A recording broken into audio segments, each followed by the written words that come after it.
Dear delegates, dear guests, may I ask you to take the seat, please?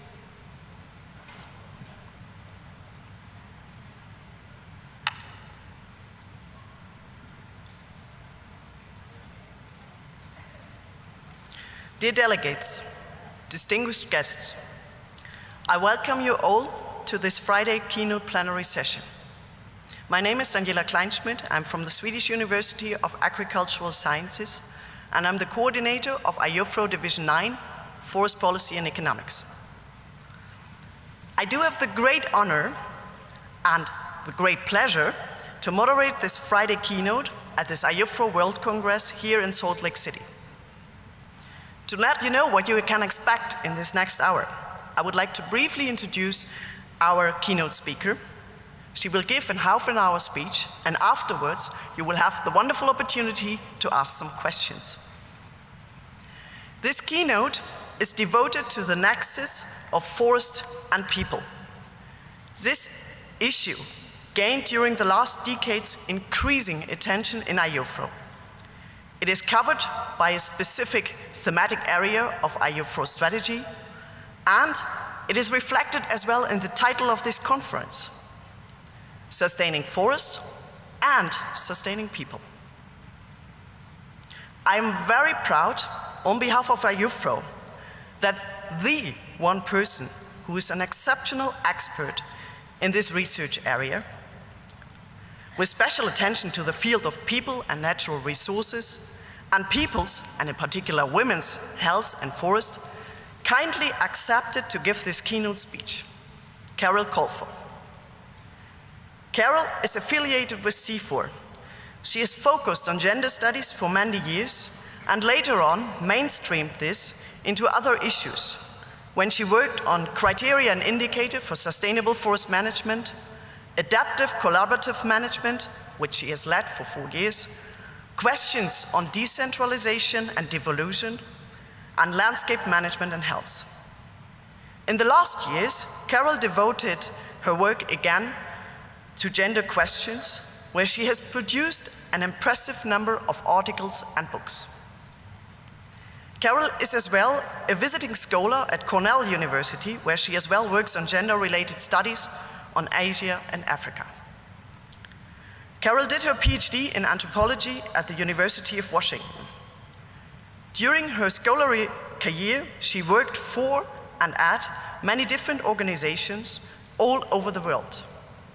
I will just mention a few of them here, like the East-West Communication Institute, FAO. She has been co-founder, board member, and executive director of PACT. Carol was chief of the party in the Topsoil Project at the University of Hawaii, associate professor at the Sultan Qaboos University. Carol has written as many as 25 books and more than 150 papers, book chapters, and reports. I believe it's nearly 200, actually. Let me add that these numbers are impressive, but the content of the writing is even more. Carol is a member of the editorial board of Forest, Trees and Livelihood. She has won different prizes and has been invited for many keynote speeches at different places all over the world. And to let you know why this is the case, I will stop my introduction here so that Carol can start her presentation about the people and forest trajectory from 1994 to 2014 and beyond.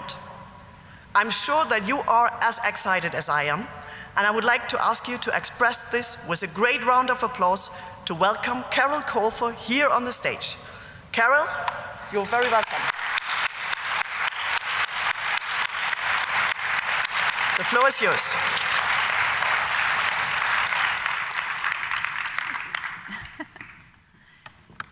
Hello, everybody. First of all, let me just express my appreciation for being invited.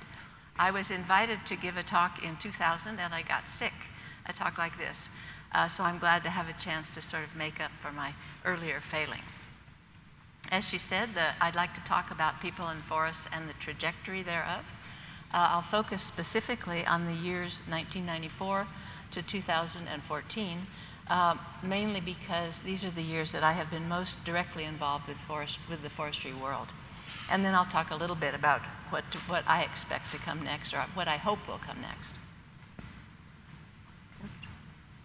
I'll give a little bit of an overview first of what I'll talk about. I'll begin with a little bit of positive discussion of the trends that have occurred within forestry over the last few years. Then I'll give some examples that unfortunately are a little bit rare, but becoming less so that's encouraging, that I believe move us toward greater sustainability in forests. I'll shift gears after a little while and talk about gender, since women are half of the population, and I mean by that both men and women when I say gender. Then I'll give a few methodological considerations just to give some hints about how we might go forward, and then conclude with why we should be bothering to do this. I'll just use the World Forestry Congress as an example of the kind of changes that have occurred in forestry. A lot of people consider 1978 to have been a kind of threshold or a watershed in the people-forest link. The World Forestry Congress met in Jakarta that year, and they had for their central theme, forests for people. In 1985, they added youth, and then in 1991, they had a theme of forest heritage. The new millennium brought even more attention to people and forests in the forestry world. In 2003, they had 3 themes: forests for people, forests for the planet, and people and forests in harmony. So that's, becoming more specific about what we want to look at. And I think you probably all know that in 2015, their theme will be forests and people investing in a sustainable future. I'm using CIFOR as an example because that's the example I know the best, but it is in some ways an atypical example. And I think some of the reasons that it is atypical have to do with the characteristics that were programmed into the institution from the beginning. The first one is this question of being policy-oriented. The originators of the institution realized that looking at the forest management unit level alone is insufficient, that we really need to be looking at the policy context in which people manage forests. There was also a very strong interest in interdisciplinary teamwork. And as an anthropologist who is a minority has often been a minority in the institutions where I've worked, I've been particularly grateful about CIFOR's philosophy on this, because they have been in the past, and my impression is they continue to be now very open to different disciplines and treat us all rather similarly. The third thing I wanted to mention is the emphasis on different scales. I'm an anthropologist, so I love to work at the field level, but there's been work at landscape level, at national level, and also work at the international level. And that continues today as well. And then finally, besides working on forestry issues, there's always been an interest in addressing the human and the ecological elements of forest management. So I'm going to give the next couple of slides. I'll give you some examples of some of the kinds of people-forest work that I think have been valuable, that we have done and our partners and other people have done. And I don't want to suggest that only CIFOR is doing these. Those are the ones I'm most familiar with. The first is attention to human well-being. In the mid-90s, we had a fairly large project on criteria and indicators, which some of you have probably heard about. And in that project, the project was designed so that it had like 3 themes, or 3 legs, I guess you'd say, and one of those was the social component. And so we spent a lot of time trying to define what we meant, or what we thought would be a useful definition in terms of criteria and indicators of human well-being. More recently, there's been a rather huge project called the Poverty and Environment Network, and that has involved a number of mostly PhD students who were working in specific sites over long periods of time. And then the PEN team, the Poverty and Environment Network team, provided them with standardized questionnaires, so that we have a huge body of data that has come out of this research. And at this conference, a number of presentations have been given on this, on the analyses of this work. The second major theme, I guess, would be working collaboratively with communities and with the subgroups within those communities. I worked for myself for 4 years on adaptive collaborative management of forests and have continued to be interested in what's going on in that field. It's basically an attempt to instill an iterative process of management, of locally defined management of forests with local people. Some of that work continues today as adaptive collaborative management, but also there's quite a bit of action research from the people who are working on climate change adaptation.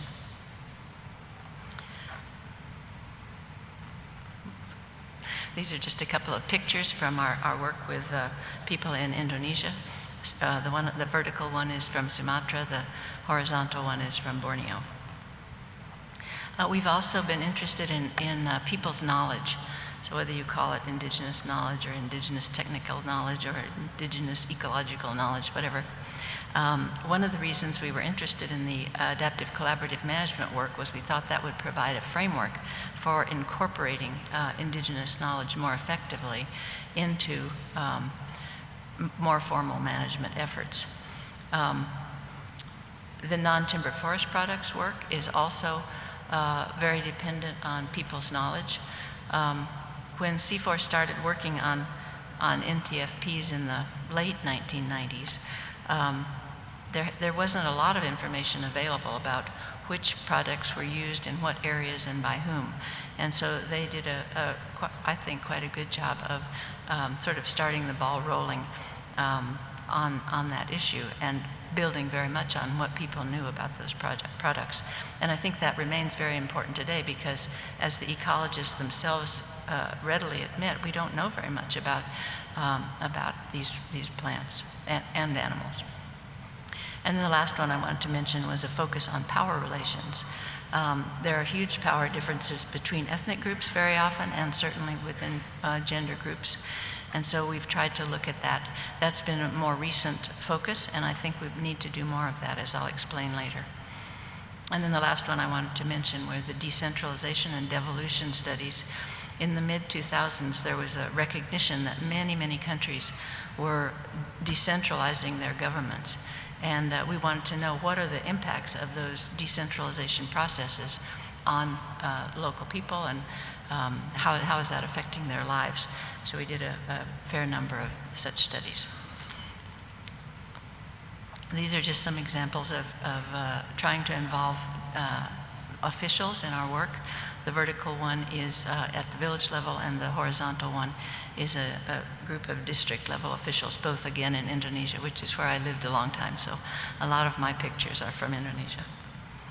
This is a somewhat more controversial set, and also a set of issues that CIFOR has not addressed in a kind of broad, systematic way, like the other things I've mentioned. But they're things I think are quite important. The issue of Swidden agriculture. I have worked for a long time in shifting cultivation systems, and found the ones that I've worked with were very complex and fairly sustainable systems, at least so long as we had reasonable, small enough population density. But there still continues to be quite a sort of knee-jerk reaction to shifting cultivation as always bad. And I think it has gained more importance recently because of the implications of REDD+, or the possible implications of REDD+ for people who do Swidden agriculture. So I'd like to see more done. There's a book coming out soon that Malcolm Cairns has put together, pulling together analyses of Swidden in Southeast Asia. But I think it would be wonderful if somebody out there would do one on Africa and one on Latin America as well. Human health is another issue that I've looked at, and I think is very important. The health of forest people is often not so good, and one of the reasons is that the formal health institutions give forest areas a low priority because they tend to have low population densities. So health institutions make their priorities very often on the basis of where the people are. And so there's not a lot of attention to forest people. And as we know right now with the Ebola situation, it's a rather relevant topic. Nutrition is another one that is important for human well-being and is closely connected with forests among many populations, often through non-timber forest products. We had a nutritionist for a while on the staff, and a number of people have looked at nutrition. I think it's something we should keep looking at. And the population issue, I'm going to talk a little bit more about that in a few minutes. But as a woman, I'm very aware that if I had not had access to birth control throughout my life, I would have had far few opportunities to contribute and to participate in a variety of activities: education, income generation, collective action, research, and the same is true for women everywhere. So I think it's important that we begin to pay a little more attention to that. But I would emphasize that these issues, although there's encouraging signs that a lot of different groups are beginning to study this sort of thing, attention to these kinds of issues has not really been typical in a lot of the forestry institutions around the world. Many of them have little or no community experience or training. There has often been a very single-minded focus on timber, without much attention to either biodiversity or non-timber forest products. They rarely have any social scientists on staff, and there's often antagonism to local people. They're called poachers or illegal loggers or slash and burn farmers, often in places where they are actually just carrying on their normal way of life, and some sort of government policy has inserted another layer that has turned them into criminals. So, not always, these are some tendencies that I've observed. And what kinds of results have we attained? We're still having problems with forests in decline. We haven't been able to improve human well-being to the degree we would like to. In fact, I'm not a macro level person, and so I don't know what the statistics say about our success at human well-being for sure, but my impression is it's either declined or remained somewhat constant. Benefits continue to be inequitably distributed, as was pointed out on the first day by the gentleman from Brazil, from FAO. And truly sustainable forest management really remains a chimera. So, what should we do about it? There's been a lot of information generated recently about women in forests. It's popping up all over the place. I've been doing literature reviews for the last 3 years, and I can't keep up with the amount of information that's available. But this information isn't getting incorporated, at least not very speedily, into the forestry world. Women are very often still somewhat invisible. And this may be truer in developing countries than in the West. I'm not really sure, because my experience has been mostly in developing countries. But really what this means is that we have been ignoring the potential of half of the world's population. And I think that's kind of crazy. Excuse me. But I like to think more in terms of gender in forests. I think that looking at women alone, which is what gender has often meant in the last couple of decades, has not been enough. We have very little success in integrating these findings. We're in these kind of academic silos, so there's a whole bunch of people who know a lot about gender, and there's a bunch of people who know about forestry, but we haven't been terribly successful putting those two together. So I think we need to look, for one thing, we need to look at male-female interaction instead of just what women do and what men do. And I also think we need to begin looking at some topics that have been considered fairly taboo. The first elephant in the room is population. If I talk to biologists or ecologists or foresters, they almost unanimously agree that if you have a growing population, you have a problem for forests. If you have a dense population, it's problematic for forests. On the other hand, women without access to birth control have very limited options. So this seems to me to be one of those rare win-win possibilities, so long as it's done gently, carefully, with the interests and concerns of the people involved in mind. So I'd like to see us do more on this issue. The second elephant in the room has to do with the domestic or the reproductive part of the world. We've been trying to get women to get involved in education, income generation, forest management, collective action, all sorts of things like that. But we already know that women spend more hours working per day than men. There's study after study after study that shows this.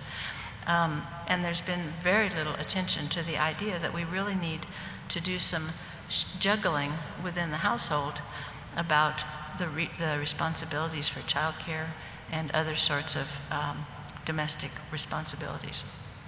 Gary Barker is a men in development specialist, and he says, engaging men in caregiving is nothing less than a fundamental reworking of our work-life balance and our beliefs in the purpose of our lives and relationships. And so I'm not suggesting this isn't that this is a simple issue, but I think it's one that we've been ignoring to our detriment and to the detriment of our efforts. And the last elephant in the room that I want to mention is the one of violence against women. I didn't pay much attention to violence against women, although of course I disapproved, for a long time because it didn't seem directly relevant. But as I've been looking at the literature recently, I've determined, at least to my own satisfaction, that it's very important, because women who are routinely subjected to violence themselves, or who even witness it, become very fearful to jump outside of their comfort zones, and particularly outside of their husband's comfort zones. There was an example given at this meeting the other day, coming from Nicaragua, of a group of women, or a community which elected a woman to have a high position, as I think it was as a judge. And that the men got together and decided collaboratively that night they would beat all their wives. This is an extreme example. It doesn't happen very often, probably, but it's indicative of the implications of the reasons we need to address this issue a little more seriously. And I should mention also that there's huge variation from place to place. We did a study which included some questions about violence against women in Indonesia and found very low rates. So it varies hugely from place to place. But you may be asking, well, we're forest researchers. Why should we be venturing into these arenas or these topics? And my answer is that I think we need to do that to enhance sustainability. What are some of the concerns? First of all, we want to ensure that we do no harm, and we've been doing a lot of harm. If people who are actively involved in forest management elements are ignored, then their interests are ignored, their concerns are ignored, and their potential contributions are ignored.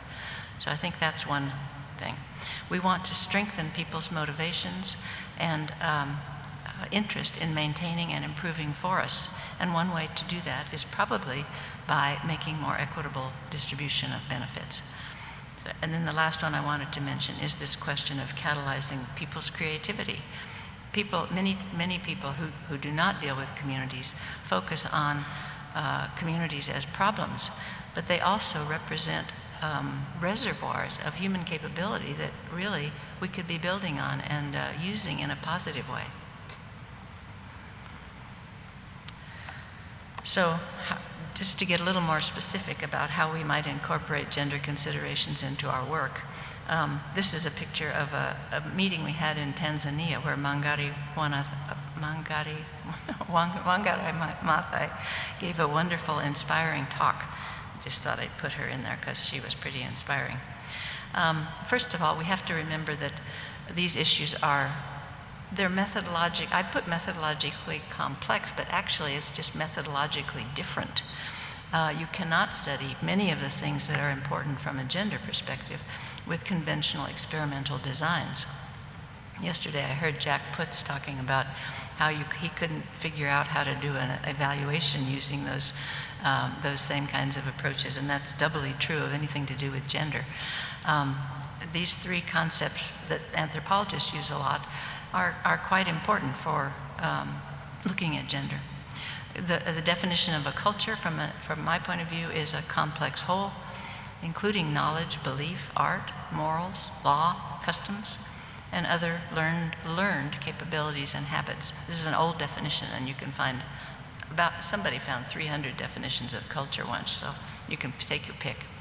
The second thing I wanted to mention was the issue of norms. These are standards or patterns, especially of social behavior, that are typical or expected of a group.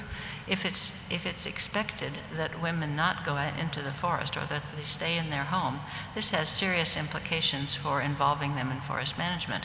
In other areas, it's considered normal for women to go into the forest. And a person who's trying to manage a forest needs to know these differences or these patterns of local people. And the last one is values. These are a person's principles or standards of behavior, one's judgment of what is important in life. And that too is very much, has great effects on gender issues in forests and varies remarkably from place to place. I was very taken with the talk given by Dr. Maybury, who was talking completely about ecological matters, but many of his comments were so applicable to human systems but the one I'm thinking of right now is the issue of being site-specific, that each individual cultural grouping or community is going to be different from each other, and I would agree with him that we have to be looking at site-specific conditions. I wanted to give you, just to bring this down to sort of something rather pragmatic, some examples from some research that we're doing in Sulawesi right now. It's a program called AG4, a research program called AG4, and it's work generally at the landscape level, although what I'm talking about we did at the village level. The Bugis and the Makassar and the Tolaki are 3 ethnic groups in southern Sulawesi.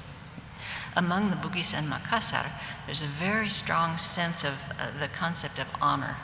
And in fact, they believe in it so strongly that if you do not manifest your honor, you're not really a human being. And this concept of honor is closely tied also with gender issues and with women's behavior. And it interferes with women's options in being involved in forest-related activities. So if we're trying to do a project where we are trying to involve the women, we need to think about ways to get around this or work within it, or we need to be aware of it. The second one I wanted to mention is both Makassar, Tolaki, and actually also the Bugis. In those 3 groups, women, rather than men, are the accepted and legitimate and agreed upon managers of money, of household money. That both men and women get money, men get more usually than women, and the men bring their money home and put it in the women's pocket. And the women are in charge of taking care of it. This means that women have cash to invest. A forest manager who needs some people to invest in something in this community would do well to talk to the women, but they don't very often. In different places, women speak up publicly in varying degrees, usually less comfortably than men, and I can agree with that. But some groups report gender near equality. Now, and that was very obvious among this Tolaki group. And this means that women may have unrecognized political power locally that could be used and which we could collaborate with. And then the last example from this particular study is the Tolaki. The Tolaki are considered a primitive group. They're really kind of looked down upon by other Indonesians. But in this study that we did looking at their people's involvement in governance, they expressed a very strong sense that everyone had a right to be involved in decision making. So this primitive group could provide an excellent example for a gender equitable system for managing forests more democratically. And I worked for a long time among the Kenya Dayaks, and they had a very gender equitable, it wasn't completely equitable, but kind of comparatively. It was a very equitable system, and I often thought, it's too bad we can't learn from some of these systems that are generally looked down upon. Okay, now I wanted to go through 4 possible types of methods that I think are useful when we're trying to look at the people-forestry link. The first one, of course, is conventional academic studies. they're reliable, and we're used to them. The real disadvantages I see to them are that social science has its own jargon, as does every other discipline.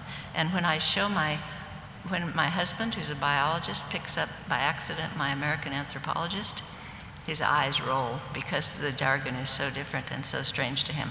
And I think this is a real serious problem for sharing our results with each other. And then conventional academic studies also often take a long time. So you plan it, you collect the data, you analyze the data, you write up the data. You might think about giving it to a policymaker, but by then it's probably no longer relevant. So this is I'm not saying we shouldn't be doing academic studies. I think we should, but it's just a dilemma we have when we're trying to apply them.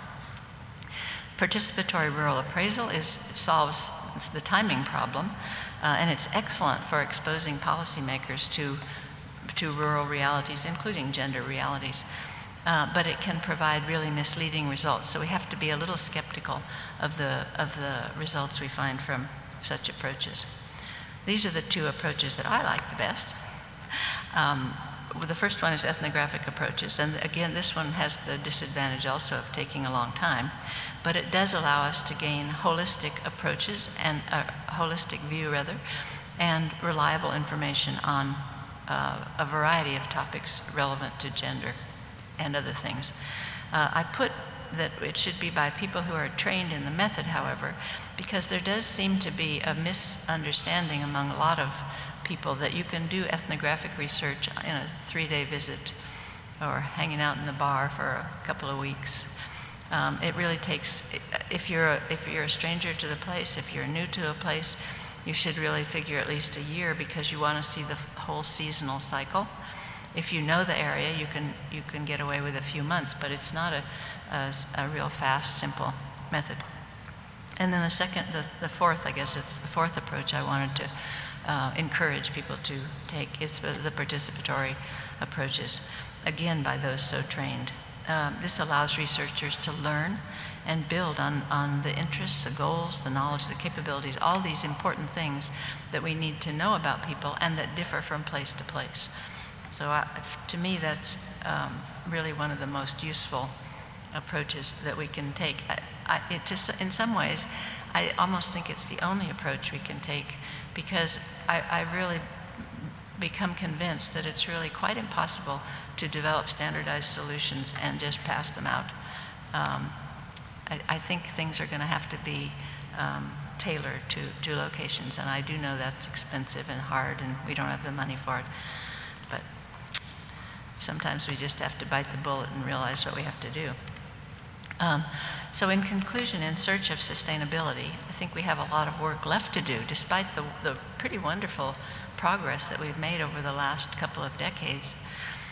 We have a lot of assumptions about men and women that we need to think about and sort of overcome. There's some expectations. Oh, well, women are in the house. Oh, men are the ones out making money, that sort of thing that we really need, that vary from place to place. Sometimes that is true, but not always. We also need to gather more information, both focused and holistic, and analyze that with a gender lens in mind. I should mention that I don't think it often requires a huge new research effort, but often just fine-tuning what we are already doing to do it through a gender lens. And then the last one is we need to think about how we can integrate this kind of information into our ongoing forest management, because that too is not an easy thing to do.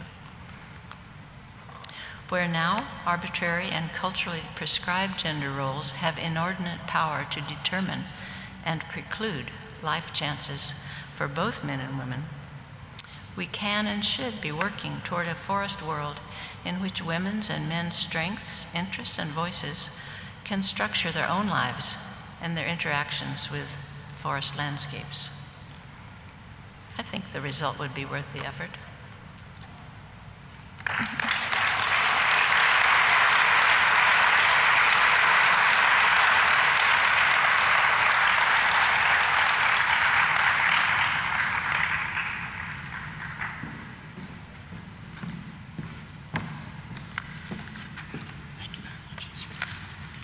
Thank you very much, Carol, for this impressive speech and for giving us a chance to accompany you on a journey for the last 20 years, which shows the interconnectedness of forest and people, and the challenges and options as well, and to give attention to the gender questions for sustaining forest and sustaining people in the same way. And I think you enlightened us, in particular in the last slides, about the opportunities we have to go. And now you have an opportunity. You have the opportunity to ask questions to Carol. There are 2 microphones in the main aisle here, and I would like to ask those people who want to ask questions to come to the microphone and queue up. I think, can we collect 2? Sure. We can collect 2 questions in a row, and then Carol will answer, and we have another chance for another 2. So I see the IUFRO president is going to ask the first question. Niels, you're welcome. Thank you very much, Daniela. Thank you very much, Carol Kolfer, for excellent, fascinating presentation, and especially thank you for all your work for forest and people. Now, you mentioned in your presentation that globally, many forest institutions still have little focus on social issues, and that brings 2 questions for me. The difficult question, why is it so? And the second question, what more can IUFRO do to help its members getting social issues more integrated in their work? That was my 2 questions. Thank you.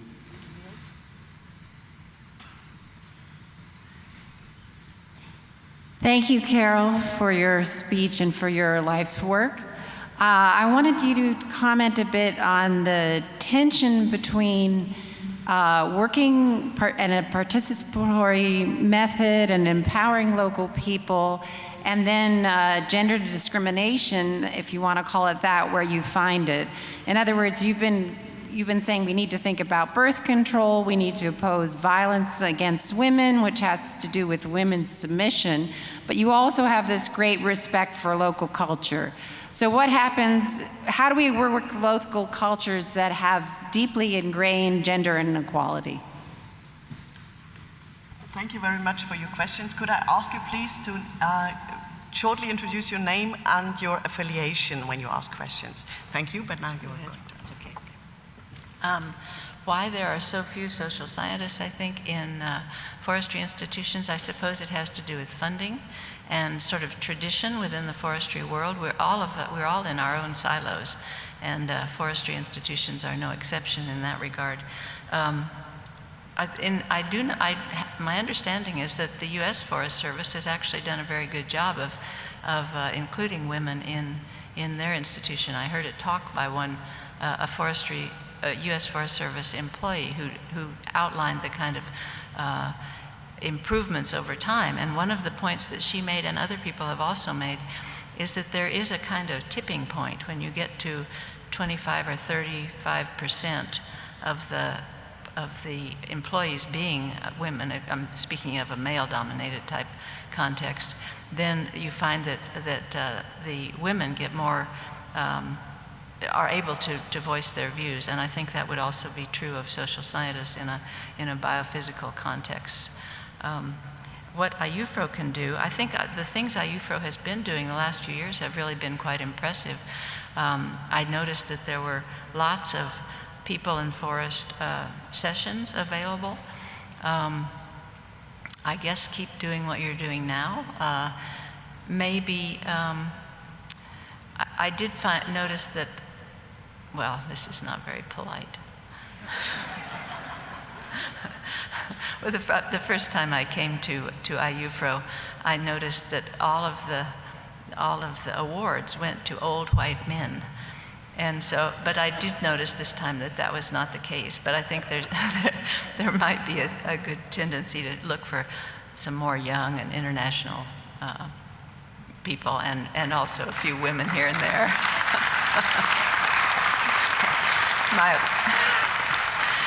My apologies for being slightly rude. But with regard, that was Connie McDermott who was asking the second question. And she brings up a very crucial issue that I struggle with all the time, because of course many local systems are very inequitable. Some of them are horrendously inequitable from the standpoint of gender. And on the other hand, we as a global, as a, you know, sort of global village, have come to have certain values ourselves that are not consistent with the traditional values. I mean, well, we don't agree about everything either, but for myself, I've had to balance this and try to think, okay, what could, if you're talking about a particular community, what are some of the things you could do to move gender equity forward without creating complete havoc in the community given what's there now? So I guess I would say my own approach has been, okay, we start where the people are, and we try to come up with some kind of methods to encourage these sort of global values in ways that are as least disruptive as possible. But it's not there's no easy answer to that question. I mean, if you want to be a pure anthropologist, you would say, I don't know any anthropologists who are like this, but conceivably you would say, well, that's what they're doing, we just leave it as it is and we don't interfere. But actually, I have found that just being in a community is a form of interference because you're exposing people to whatever kind of strange behavior you have, you know? So there's no way to, when you're dealing with human beings, to be completely, to avoid that issue completely. So we can have 2 more questions, please. Please raise your name and your affiliation. Hi, thank you so much for that talk. That was very interesting. My name's Sonia Odson, and I'm from the University of Alberta in Canada. And this is outside my field, so hopefully it's not a question with a super obvious answer that I'm missing. But I was curious, you gave lots of examples where researchers or managers are coming in and not exploring the gender issues at play. And I was wondering if, in your observation, if it's because the people coming in are predominantly male, and if you think that having a bigger gender balance in the research coming in there, how large of a role that might have in addressing some of the issues that you brought up. Thank you.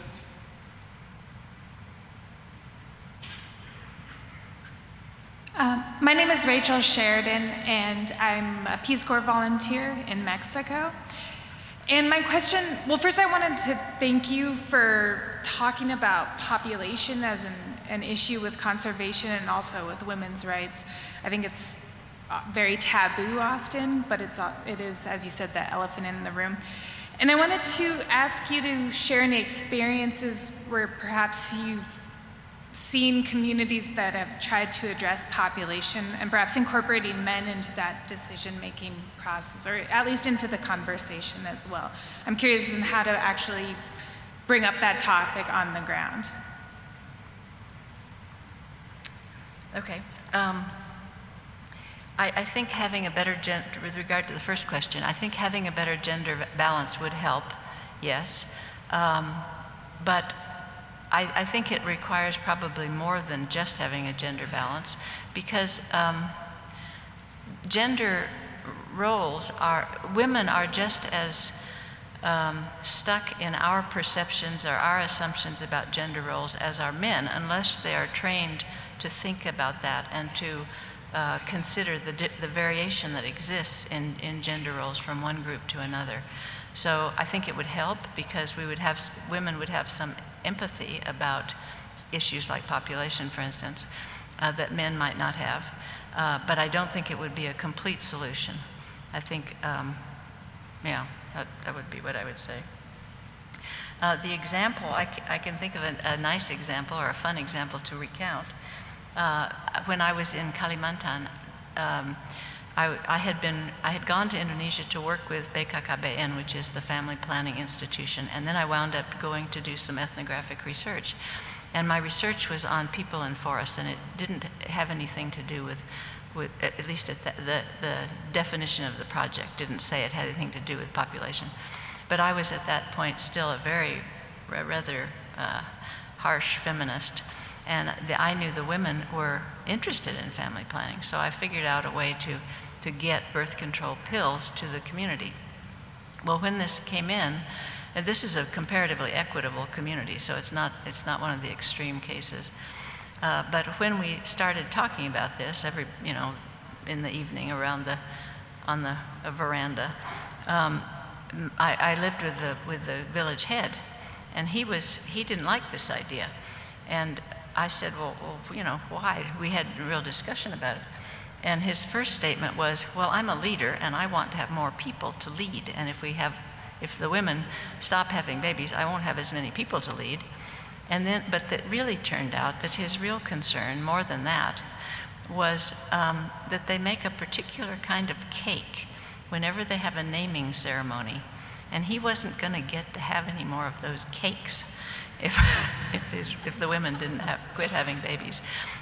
So there were some, at the very beginning, there were some little niggling comments from men, and actually in one of the communities I worked in Kalimantan, same group, but a different village, the women themselves they had the idea that you have the number of babies you're going to have is predetermined. And if you avoid having them when you're young, you're going to have them when you're my age. And they didn't think that sounded like a very good idea either.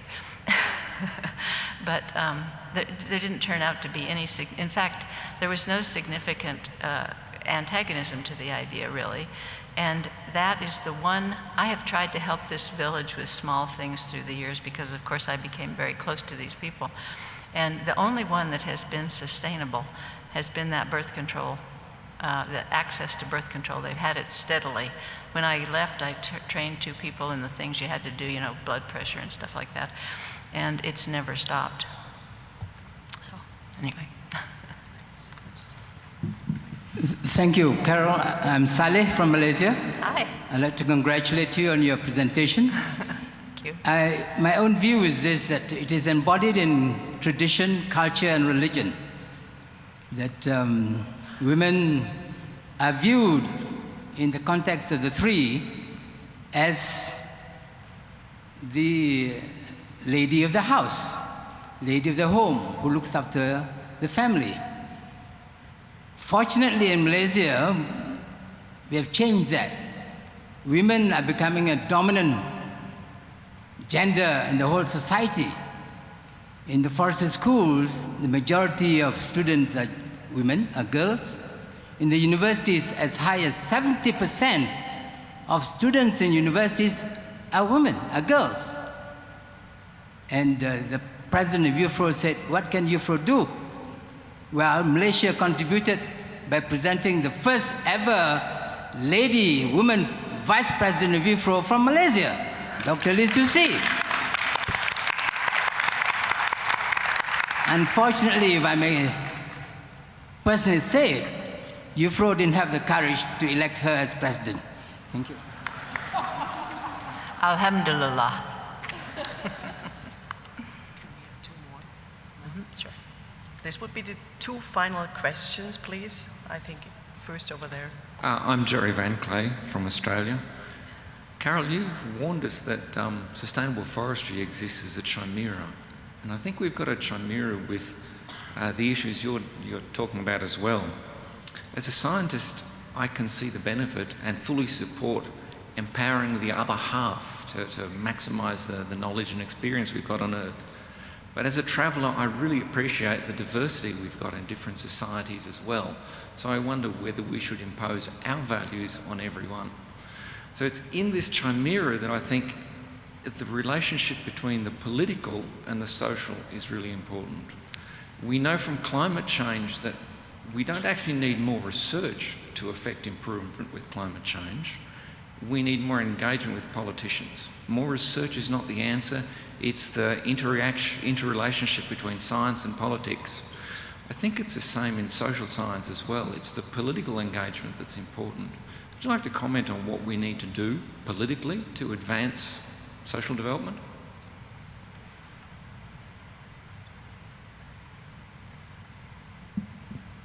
Hello.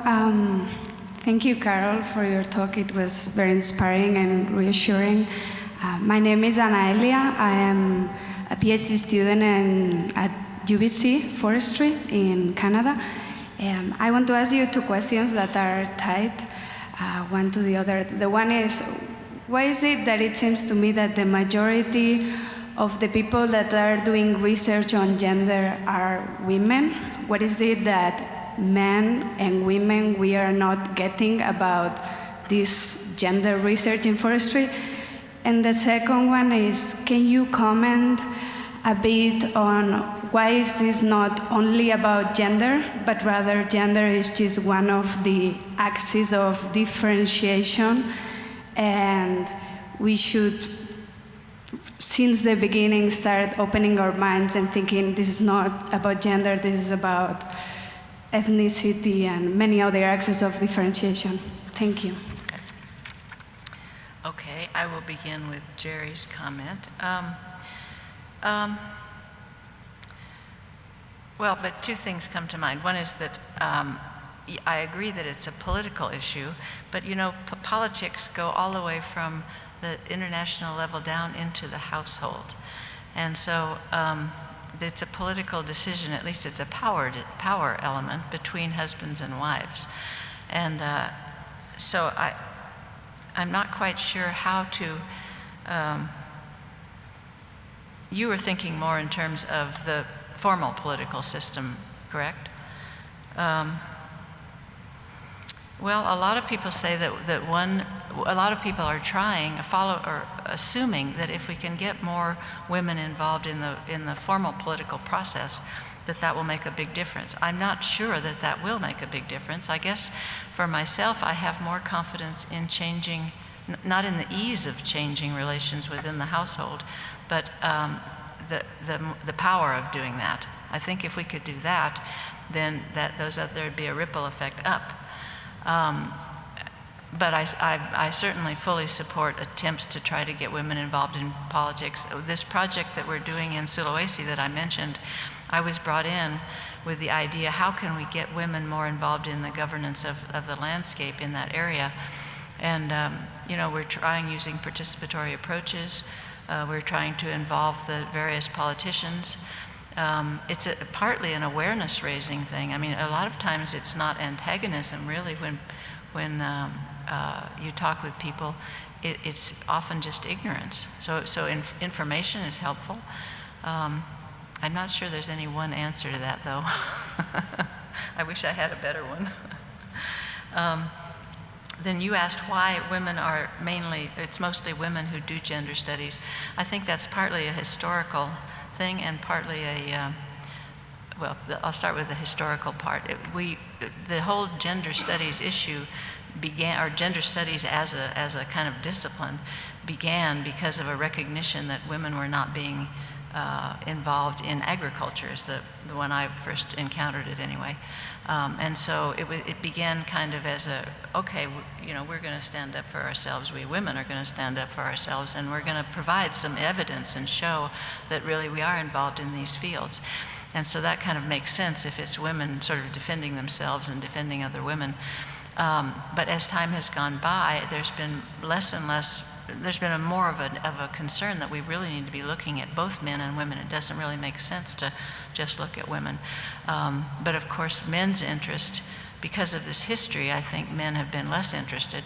And also because men are the ones that tend to be in the powerful positions, they don't have the incentive that women have to get involved in it. There are more and more men getting involved. There's a number of people doing men in development, and there are also people who are looking at gender, you know, looking at both men and women. But it's been a slow process. And then, but the last question you asked, I think, is a very important one, and I have emphasized gender in this talk because I thought this was a good forum in which to make the point of how important it is.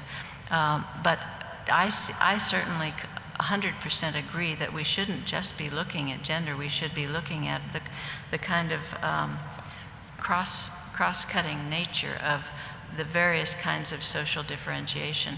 It might be caste, it might be class, it might be gender, it might be ethnicity. All of these, or any of these, can be very significant in terms of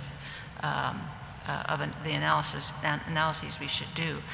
You can have for instance, you can have a Brahmin woman who has much, much more power and say over her life in certain contexts than a woman from a scheduled caste in India, for instance. And these kinds of differences really need to be taken into account. That's one of the reasons in Indonesia I was looking at the different ethnic groups as we looked at gender in the study that I mentioned.